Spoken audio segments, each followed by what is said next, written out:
Sous le haut patronage du chef de l'État de la République du Congo, son Excellence Denis Sassou Nguesso a organisé une conférence internationale sur la reforestation et le reboisement, CIAR en sigle, à Brazzaville, dans le but d'augmenter la superficie forestière mondiale et la lutte contre le changement climatique des services fournis par la forêt du 2 au 5 juillet 2024 au Centre international de Kintélé. On écoute. Et Océanie. Mesdames et messieurs les experts, vous surtout qui avez travaillé la fini pendant 2 jours et surtout toute cette nuit, mesdames et messieurs les représentants des institutions et organismes nationaux, sous-régionaux, régionaux et internationaux, mesdames et messieurs les parlementaires, mesdames et messieurs les représentants des partenaires techniques et financiers, mesdames, messieurs les représentants de la communauté scientifique nationale et internationale,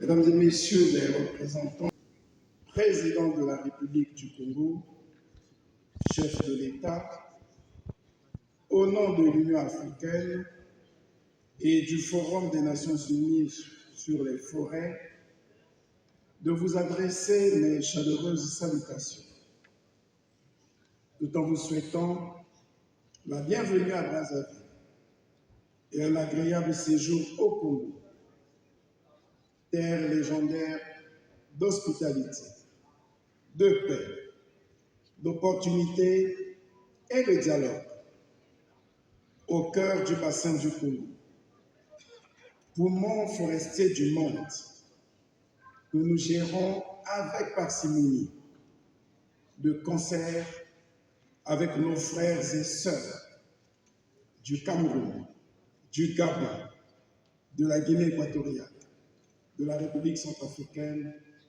et de la République démocratique du Congo. Distingués invités, mesdames, messieurs, à en croire les experts, la survie tant de l'humanité que des autres espèces vivant sur notre planète se trouve sérieusement menacée par le dérèglement climatique.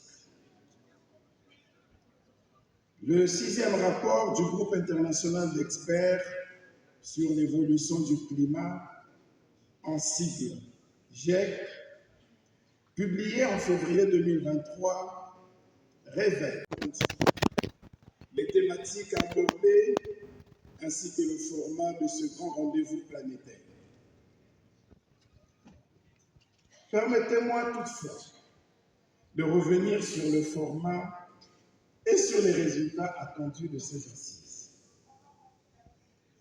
S'agissant du format, comme vous le savez, le présent segment ministériel, qui fait suite au segment des experts, prépare le sommet des chefs d'État et de gouvernement.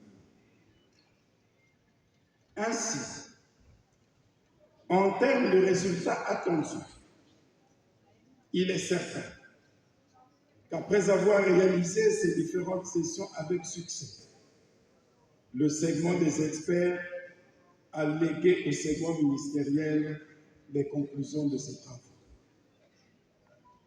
Réunis ce jour au sein de ce segment ministériel, il nous revient d'examiner les recommandations des experts en nous focalisant sur les conditions d'appropriation globale de cette initiative et sur les conditions et modalités de sa mise en œuvre.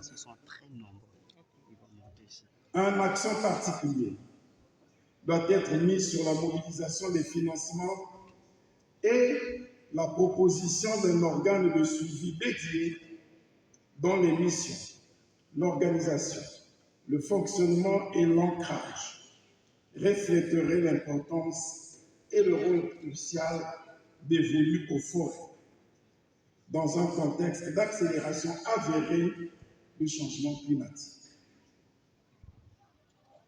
L'occasion vous est également donnée d'anticiper la réflexion sur l'élaboration de la stratégie mondiale d'afforestation et de reboisement, en ayant à l'esprit, entre autres, outre le plan stratégique des Nations Unies sur les forêts 2017-2030, outre la décennie des Nations Unies pour la restauration des écosystèmes 2021-2030. Donc, par exemple, un exemple de réussite, une expérience d'agroforesterie, une avancée incommensurable de lutte contre le réchauffement climatique qui a permis à l'homme, à la nature, aux arbres et aux cultures vivrières d'harmoniser.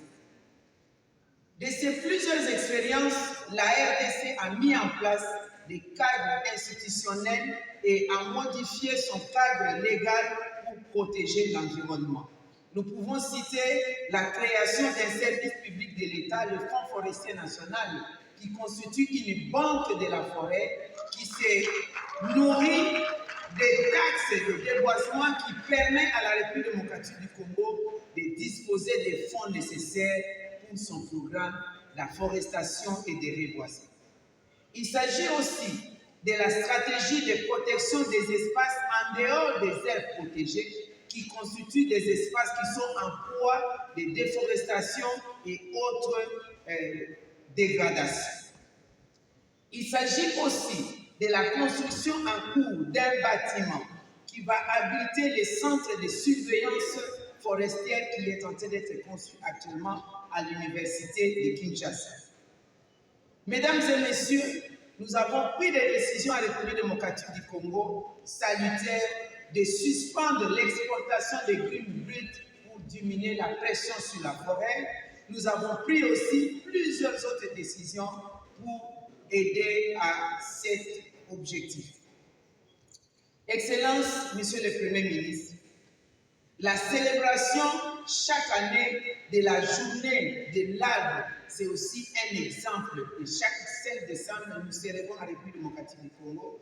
La journée nationale de l'arbre, c'est pour booster, pour intérioriser l'importance de l'arbre qui n'est plus à démontrer dans notre pays, qui n'est plus à démontrer dans l'humanité.